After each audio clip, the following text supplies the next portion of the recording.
Olá, seja muito bem-vindo para a parte 17 do livro A Chave Mestra, alcance a vida extraordinária que você deseja.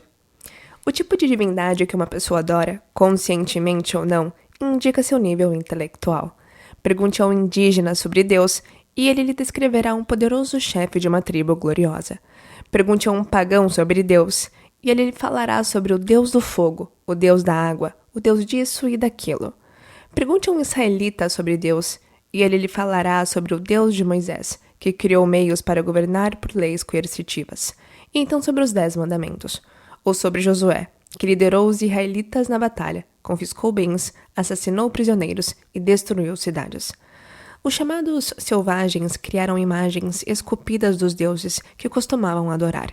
Mas ao menos entre os mais inteligentes, essas imagens não passavam de apoios visíveis que lhes permitiam se concentrar mentalmente nas qualidades que desejavam externalizar em suas vidas. Nós, teoricamente, adoramos o Deus do amor, mas na prática criamos para nós imagens esculpidas de riqueza, poder, costumes e convenções. Nós nos ajoelhamos diante dessas imagens e as adoramos. Nós nos concentramos nelas e assim as externalizamos em nossas vidas. O aluno que dominar o conteúdo da parte 17 não confundirá símbolos com realidade. Ele se interessará pelas causas, não pelos efeitos.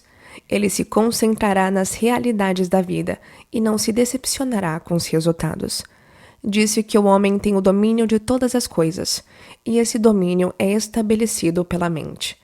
O pensamento é a atividade que controla todo o princípio. O mais elevado princípio, devido à sua essência e suas qualidades superiores, necessariamente determina circunstâncias, aspectos e relações de tudo que com ele tem contato.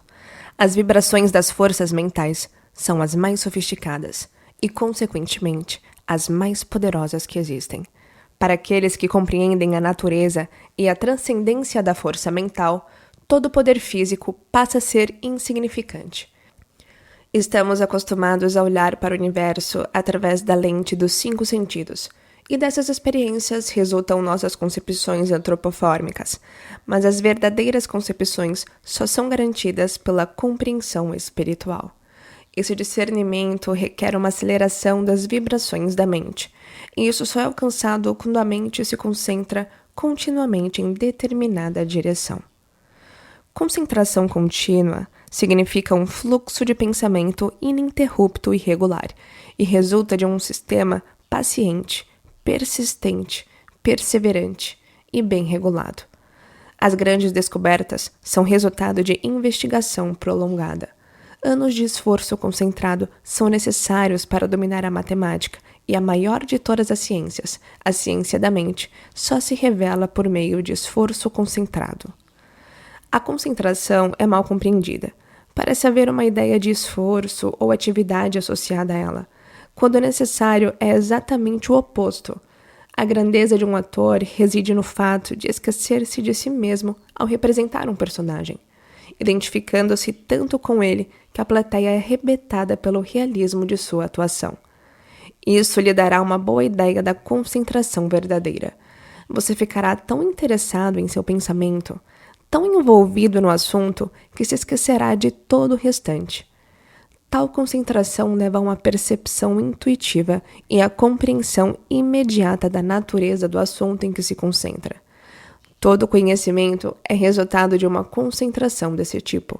Foi assim que os segredos do céu e da terra foram obtidos. É assim que a mente se transforma em imã, e o desejo de saber atrai o conhecimento. Ela o atrai de modo irresistível e lhe confere a sua posse. O desejo é, em grande parte, subconsciente. O desejo consciente raramente materializa seu objeto quando esse objeto está fora do alcance imediato. O desejo subconsciente desperta as faculdades latentes da mente, e problemas difíceis parecem se resolver sozinhos. A mente subconsciente pode ser desperta e colocada em ação em qualquer direção e para qualquer propósito por meio da concentração. A prática da concentração requer o controle do físico e do mental. Todas as formas de consciência, física ou mental, devem estar sob controle. A verdade espiritual é, portanto, o fator controlador. É ela que lhe permitirá superar as limitações e chegar a um ponto em que será capaz de transformar modos de pensar em caráter e consciência. A concentração não significa meros pensamentos, mas a transmutação desses pensamentos em valores práticos. A pessoa mediana não tem noção do significado da concentração. As pessoas estão sempre querendo ter, mas nunca ser. Elas não entendem que é impossível haver uma coisa sem a outra, que primeiro devem encontrar o reino para depois conseguir os complementos. Entusiasmo passageiro não vale nada. É somente com autoconfiança ilimitada que se alcança a meta. A mente pode criar um ideal elevado demais, que não pode ser alcançado. Pode tentar planar com asas inexperientes, e em vez de voar, acabar caindo. Mas isso não é motivo para deixar de tentar outra vez. A fraqueza é o único obstáculo para a realização mental.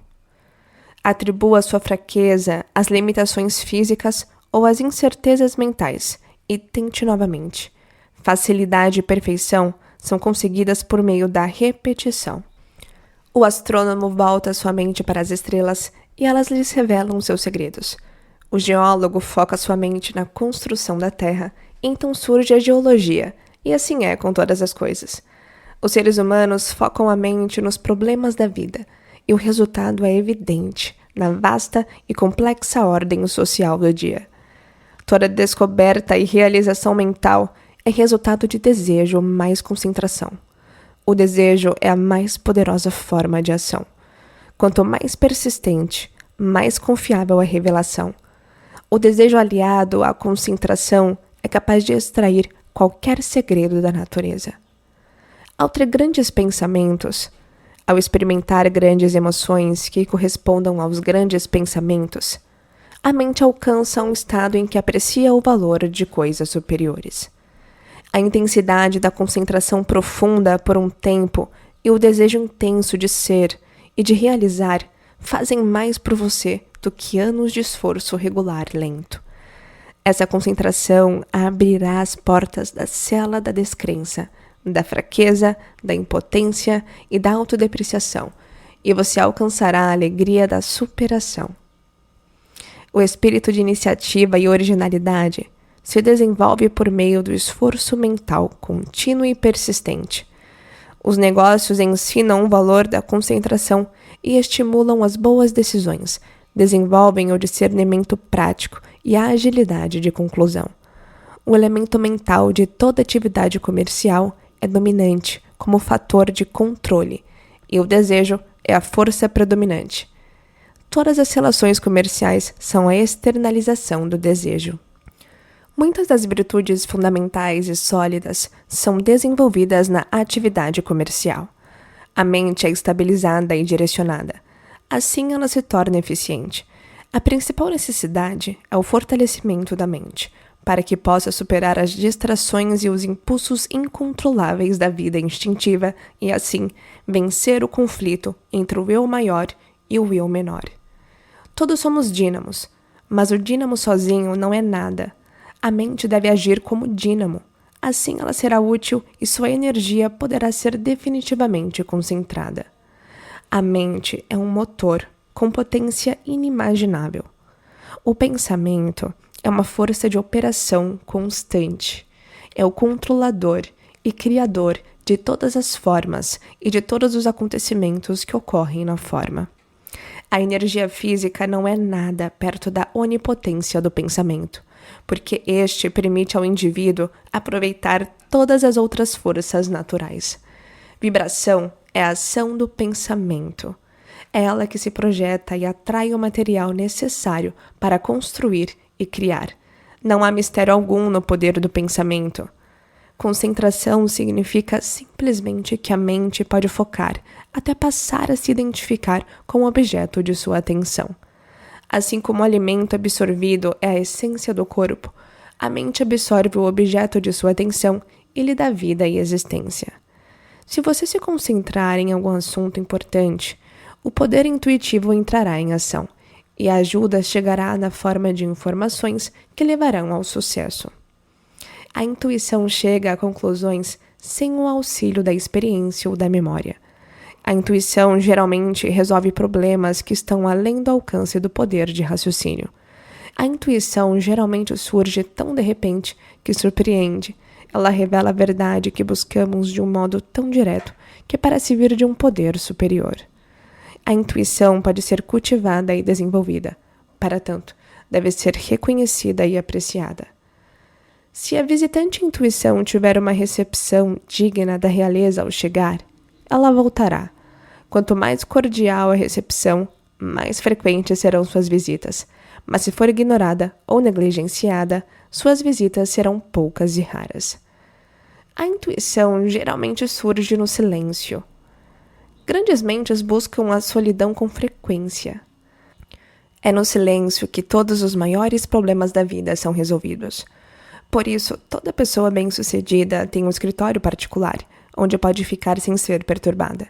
Se você não tem condições de ter um escritório particular, pode pelo menos encontrar um ambiente em que possa ficar sozinho alguns minutos por dia para treinar o pensamento e as frases que lhe permitirão desenvolver aquele poder invencível que deve ser alcançado. Lembre-se de que, em essência, o subconsciente é onipotente. Quando lhe damos poder para agir, não há nada que ele não possa fazer. O seu grau de sucesso é determinado pela natureza do seu desejo. Se ela estiver em harmonia com a lei natural ou com a mente universal, gradualmente libertará a mente e lhe dará coragem imbatível. Cada obstáculo superado, cada vitória alcançada, lhe dará mais fé em seu poder, e sua capacidade de vencer ficará maior. Sua força é determinada por sua atitude mental, se for de sucesso e se for mantida permanentemente com um propósito firme, você atrairá do domínio invisível as coisas que exigiu em silêncio. Ao manter um pensamento na mente, ele gradualmente ganha uma forma tangível. Um propósito definido coloca em ação as causas que saem do mundo invisível e encontram o material necessário para servir a esse propósito. Talvez você esteja buscando símbolos do poder em vez do poder em si. Talvez esteja buscando fama em vez de honra, dinheiro em vez de prosperidade, posição em vez de serventia. E em todos os casos você verá essas coisas virarem pó assim que as obtiver. Riqueza e posição prematuras não podem ser mantidas, porque não foram conquistadas. Só recebemos o que ofertamos. E aqueles que tentam receber sem dar nada, sempre descobrem que a lei da compensação implacavelmente gera um equilíbrio exato. A corrida geralmente é pelo dinheiro e outros símbolos de poder. Mas com o entendimento sobre a real fonte de poder, conseguimos ignorar esses símbolos. Uma pessoa com uma conta corrente poupuda acha desnecessário encher os bolsos de ouro. O mesmo acontece com aquele que descobrir a real fonte de poder. Esse indivíduo não terá mais interesse em fingimento e falsidade. O pensamento normalmente se volta para direções evolutivas externas, mas pode se voltar para dentro, onde agarrará os princípios básicos das coisas, o âmago das coisas, o espírito das coisas. Quando você capta esse espírito, fica mais fácil entendê-las e controlá-las. É por isso que o espírito de uma coisa é a coisa em si, sua parte vital, a substância real. A forma é apenas a manifestação externa da atividade espiritual interna. No exercício deste capítulo, concentre-se ao máximo possível, conforme o método apresentado nesta lição. Não permita nenhum esforço ou atividade consciente relacionado ao seu propósito. Relaxe completamente. Evite qualquer pensamento ansioso quanto aos resultados. Lembre-se de que o poder vem no repouso. Deixe que o pensamento se fixe no seu objeto, até que se conecte totalmente com ele, até que você esteja alheio a todo o restante. Se deseja acabar com o medo, concentre-se na coragem. Se deseja acabar com a insuficiência, concentre-se na abundância. Se deseja acabar com a doença, concentre-se na saúde. Concentre-se sempre no ideal, como se ele já fosse um fato consumado. É essa semente, o princípio da vida que segue em frente e coloca em ação aquelas causas que direcionam, guiam e geram a relação necessária, que acaba por se manifestar na forma. Meus parabéns por chegar na reta final da maratona. Agora faltam poucos episódios para acabar e eu espero que você tenha apreciado todos os ensinamentos até agora. Te encontro no próximo vídeo. Até lá!